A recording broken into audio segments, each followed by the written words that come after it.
surprised when your opponent tries to kill off your hero and you bust death pack and your hero kills a ghoul and heals something like 600 hit points. They're kind of surprised by that when you do that to them repetitively. There you guys see him creeping here, he gets jacked. I mean, this game's working perfectly in my favor in my mind. I got an undead opponent, I got 2 human players, both who are trying to expand. I'm way ahead of them in Griffins. I've gotten the dragon, one of the dragons. I'm going after the second one right now. I got an infernal stone off it. And I'm working on my Griffins right now. I've got my upgrades going here. Everything's working out well for me. I really like how this game's working out. This is, in my mind, the way you want to play free-for-alls. You see me, I'm kind of short on lumber here, but that's alright. I'll eventually catch up. And you see this RD free-for-all guy immediately goes for another expansion, which is kind of weird because he's already got 2,000 gold and no lumber, so why not get some more? Probably because, yep, he doesn't have the lumber upgrades. Has he had the lumber upgrades? He's got, what, 7 peons here. That's more than enough on lumber. He'd easily have enough lumber if he had the upgrade, but he does not, and that's slowing down his lumber production, which is the main way a lot of human players don't have enough guys on lumber, in my mind. You see this human player has got a lot. He's got, no, he's only got 7 too, but he's got the upgrade, so it's helping him a little bit more. He's getting more lumber out of each of his peons compared to the other human player. Yes, he's getting 15. He doesn't have the 20 yet like I do. I have the 20 upgrade, which is helping me out quite a bit here. And you can see my lumber starting to catch up, starting to mass produce out of all my units, get upgrades.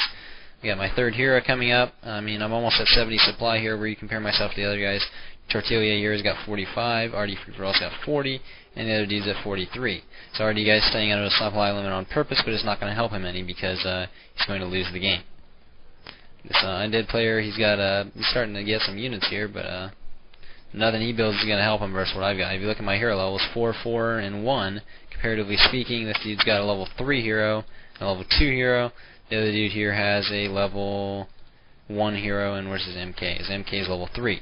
You see this guy was almost level 3 when my mage and my guy was 1-1. But because my force was so much more effective at creeping this map, I leaped ahead and put my heroes, I gained 3 levels apiece, whereas he's gained, not even a level on his Mountain King. He got a big force early on, but he didn't effectively use it, and now he's building Rifleman, which isn't going to help him any, because regardless of what you want to think, Blizzard Clap Griffins destroys Rifleman. Sorry, that's the truth of the matter. And you see this undead guy, this is the first guy I kill because I don't want him getting high level heroes, even though I know he won't do what I do, so I'm not really scared of that, but I just don't even, he's on my side of the map. I'll let these two guys fight it out while I take this side of the map, and basically give myself half the map here, and it'll work out pretty well for me. Also, try to creep these Ogre Lord creep areas real quickly, because these are important. Basically, these drop the potions of rejuvenation and Anks. You get those, you're in a good position to win the game, especially when I already have an Infernal Stone. Look at my MK, he's got 1100 life, that's pretty nice. Now, pretty soon I'll start being able to dictate what I feel are priorities in the long game over free-for-all. What you should do first, what's most important. Not in terms of build order and buildings, but in combat, which is something that's been requested a few times.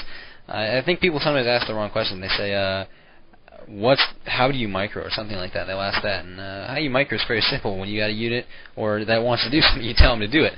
The real question you should be asking is what's important to micro, comparatively speaking to everything else. And that is a good question, and it always changes. There's never one thing you never say always do this unless the game's imbalanced and it'll work out. And you can see me jacking this guy. First thing I do as I see that list, I was in a bad position. I throw a snowball, kill him off. I then see that I can put my Mountain King in a good position where his ghouls are all in a little concave around my Mountain King. I bust off a storm, bust off a clap and a blizzard. He has to get out of there, loses a lot of units. I lose nothing. And here I am, good to go to stock up on some items and kill him. And I already start. Now here's a little tip for Crucible. Your expansion and your main will run out of money at about the same time. Watch out for that. As soon as your expansion's out of money, you almost want to start expanding before your main's out of money twice. That way, when both your expansions run out of money, you always have enough money to work with. You see, I start going into his base. First thing I'm going to do is I'm going to power up all my guys on Interfire, then I'm going to charge right into his base and just start going off units. Now, I know he's using Gargoyles and Ghouls, which Ghouls can't even hurt my units, and Gargoyles will be able to hurt my Griffins, so if I just keep my Griffins back and let the stupid Gargoyles attack my ground units, I won't lose anything. Here you go, start going into his expansion. This is a funny thing. I love doing this. I love blizzarding the Town Hall and killing all 5 Acolytes. It's very funny to me. It provides me a great amount of amusement. Seeing all 5 of them just kind of go, all at once and die, it's just funny to me. Call me a sadistical person. You can see he's going to try to come in from the behind on my units. And the first thing I do is I send all my units. Now he's going after my spellcasters. Normally, I'd be like, no, I don't want that to happen. But right now, I don't even care because they all have 5 armor. I know he can't kill me fast enough. I bust the scroll healing. He hasn't even hurt me. My griffins aren't even being attacked right now. He goes after my archmage, pop a few potions, move him out of the way. I've lost nothing. This entire battle, I think I've lost nothing. I've lost 1 priest. Why? Because he came into a position that was perceived to be weak with my spellcasters first. I'm not even worried about that because griffins don't do, or gargoyles don't do any damage. Ghouls do damage. But when you have inner fire up and scrolls of healing, he's not going to be able to do anything to you. None of my griffins even took damage. There you go. I finally lost 1 griffin, and he had about 10 gargoyles. 10 gargoyles. I finally lost 1 griffin. He almost got my mage, but I moved him out of the way, healed him up. I should actually give this belt of giant strength to my mage, give him a little another extra hit points here. I mean, getting those mages to 900 hit points is a big thing. Loses the game, quits the game. These 2 guys are on their own little fight here. This is kind of funny. Yeah, he TP's out. That was smart. He was in a bad position to fight there. That was ridiculous. This guy has no upgrades on his armor, which you may think is not bad, but it is very bad because he's relying on his riflemen to take hits from griffins. And he's attacking a base that he really isn't in a good position to fight with. Oh, he's getting armor on his knights. That's a joke. You don't build knights versus griffins and spellcasters. Anyways, you see this other guy try to come in and bust a Book of the Dead. That's worthless versus a human because it's just going to get dispelled right there. Assuming this guy decides to dispel.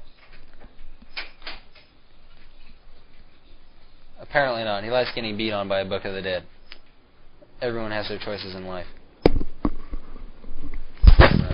I'm almost done here. Just give me a minute. Now at this point I have to decide who I want to kill next. It doesn't really matter to me, but I do realize that, well, I haven't scouted this yet, but I will realize that teal has more expansions. Or green, sorry, green has more expansions. But that is going to be solved for me by orange here, who starts building steam tanks. Which is kind of funny, because you rarely see steam tanks in these kind of games. But let me toss this out to you guys. Steam tanks are awesome in the beta. I'm going to really work on some strategies using those. The whole idea that they have rockets to me is not only hilarious but highly effective. Because you can blow up buildings with them. They're the best anti-air counter. And they're fortified armor. I mean, what air is going to be able to stop steam tanks? Here you can see this guy's already dead, but I go for his 5 acolytes just for fun. Here you can see this guy got some upgrades on his towers that smarts do because it makes them much more effective. This guy did not. Orange did not. On the other hand, I am. I think I continue to upgrade him. Yes, I am. Continuing to upgrade my towers just to make them just in case. You know, if someone attacks me, have a couple 100 hit points in your towers is pretty good advantage. Yeah, this guy, he has no upgrades on his griffins. I mean, he's got 3,000 gold. How can you allow yourself not to have upgrades if you have 3,000 gold? Did he just trap his hero? My God. Anyways, you see the other guy. He's got 400. He's got 400 gold. But this RD free for all guys, he's got 3,800 gold. You know, he's got 3 bases. He doesn't upgrade his units. This guy needs to be whacked by a 2x4. I mean, I'm staying at 40 or 60, 70 spot because I want to stock up some extra gold here. I haven't had as many bases for as long, so I'm trying to get as much gold as I can. I'm trying to finish up my upgrades here. I am about to go 3-3. You know, and even though I have 20 less supplying units, I'll be able to massacre this teal guy's force because my force is so much better than his. I got 2 level 5 heroes, and I'm in my paladin. Where is he? Can't even find my paladin. There he is. He's level 3.